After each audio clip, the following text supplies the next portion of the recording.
ओम श्री परमात्माय नमः। ऋग्वेद संहिता प्रथम मंडल सूक्त नंबर 64। इस सूक्त के ऋषि नोधा गौतम, देवता मरुत तथा छंद जगती व त्रिष्टुप हैं। हे नोधा ऋषि, वर्षक सुंदर यज्ञ और पुष्प फल आदि के कर्ता मरुद गुणों को लक्ष्य कर सुंदर स्त्रोत का गान करने के लिए प्रेरणा करें। जिन वाक्यों से वृष्टि धारा की तरह अर्थात मेघों की विविध बूंदों की तरह यज्ञ स्थल में देवों को अभिमुख किए जाते हैं, उन्हीं वाक्यों को धीर और कृतांजलि होकर मनोयोग पूर्वक प्रयुक्त करता हूँ। अंतरिक्ष से मरुत गोलोक उत्पन्न हुए हैं। वे दर्शनीय, वीर्यशाली और रुद्र के पुत्र हैं। वे शत्रुजयी,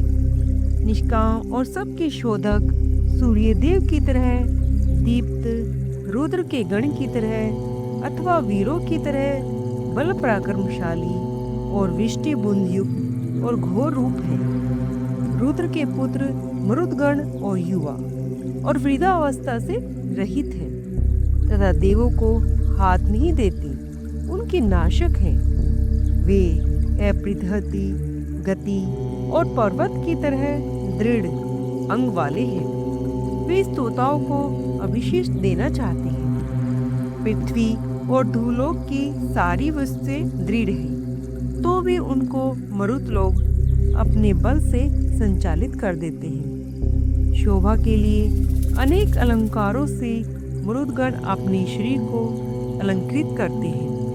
शोभा के लिए हृदय पर सुंदर हार धारण करते हैं और अंग से आयुष पहनते हैं। नेत्र स्थानीय मरुदगण अंतरिक्ष से अपने बल के साथ प्रादुर्भूत हुए हैं और यजमानों को संपत्तिशाली, मेघ आदि को कंपित और हिंसक को विनिष्ट करके अपने बल द्वारा मरुतों ने वायु और विद्युत का निर्माण किया है।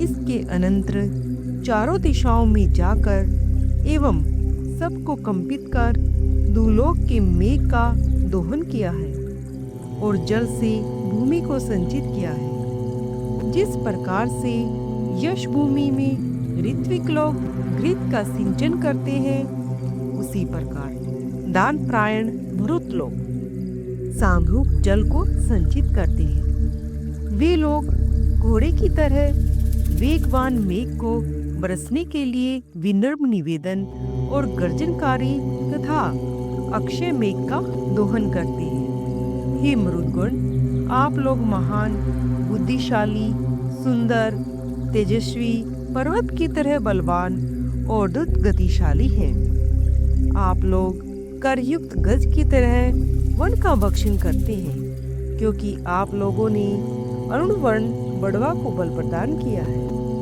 उच्च ज्ञानशाली मरुदगण शेर की तरह गर्जना करते हैं। सर्वज्ञाता मरुदगण हिरण की तरह सुंदर है और मरुत लोग शत्रु विनाशक, स्तोता के प्रतिकारी और क्रुद्ध होने पर नाशकारी व बल से संपन्न है। ऐसे मरुदगण अपने वाहन मृग और हथियारों के साथ शत्रुओं द्वारा पीड़ित यजमान की रक्षा करने के लिए साथ ही आते हैं।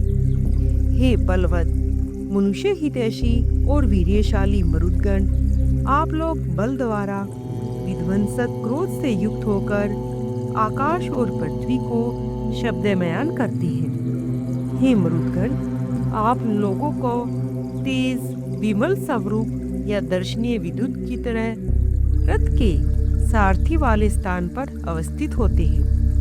सर्वज्ञ, धनपति, बलशाली और शत्रुनाशक, अमित पराक्रमी, सोमभक्षक और नेता मरुदगण अपनी दोनों भुजाओं के हथियार धारित करते हैं। वृष्टि वर्धन करता मरुदगण सोने के रथ चक्र द्वारा मेघों को उनके स्थान से वैसे ही ऊपर उठा लेते हैं जैसे वायु मारक सत तिनके को उठा लेते हैं।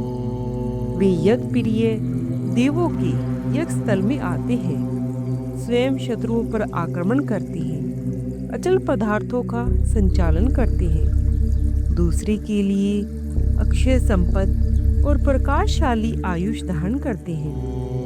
राक्षसों के विध्वंसक, सर्व वस्तु शोधक, वृष्टिदाता, सर्वदृष्टा और रुद्रपुत्र मरुदगण की हम स्तोत्रों द्वारा स्तुति करते हैं। हम दुर्लभवृत्ति प्रेरक, शक्तिशाली, दिव्यश युक्त और अभिशिष्ट वर्षी मरुदगणों के आश्रय को प्राप्त करें। हे मरुदगण, आप लोग जिसे आश्रय देते हुए रक्षित करते हैं, वह पुरुष सबसे बली हो जाता है। वह अश्व द्वारा अन्न और मनुष्यों द्वारा धन प्राप्त करता है। वही दिव्य यज्ञ ऐसे करके ऐश्वर्यशाली हो जाता है। हे मरुदगण, आप लोग यजमानों को सब कार्यों में निपुण, युद्ध में अजीय, दीप्तिमान, शत्रु विनाशक, धनवान और प्रशंसा भाजक और सर्वज्ञ पुत्र प्रदान करें। ऐसे पुत्र पौत्रों को हम 100 वर्ष जीवित रखना चाहते हैं। हे मरुदगण, हम स्थिर, वीर्यशाली और शत्रुजयी धन प्रदान करें।